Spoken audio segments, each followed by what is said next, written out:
Number 1, জুমার দিন উপলক্ষে সবচেয়ে বেশি পরিমাণে যে আমলটা করতে হবে, পরিমাণে সবচাইতে বেশি করতে হবে, সেটা হলো দুরূদ শরীফের আমল।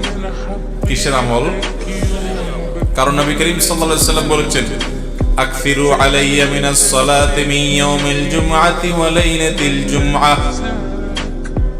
তোমরা জুমার দিন এবং জুমার রাত হলো বৃহস্পতিবার দিবাগত রাত, অর্থাৎ বৃহস্পতিবার সূর্য অস্ত হয়ে গেছে, জুমার দিন শুরু। তো এই জুমার রাত এবং জুমার দিন, এই উভয়টাতে তোমরা আমার প্রতি বেশি বেশি করে দুরূদ প্রেরণ করো, আমার জন্য আল্লাহর কাছে দোয়া পেশ করো।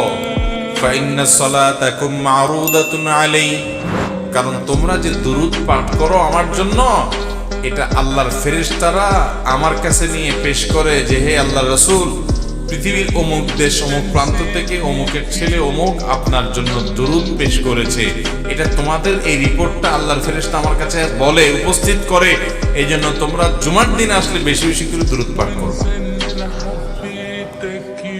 দুরূদ হলো নবী সাল্লাল্লাহু আলাইহি ওয়াসাল্লামের জন্য দোয়া। ওনার জন্য আমাদের দোয়া করলে আমাদের লাভ। আল্লাহ তাআলা তো তার রাসূলের প্রতি রহমত এমনি নাজিল করবেন, আমরা দোয়া করলেও করবেন, না করলেও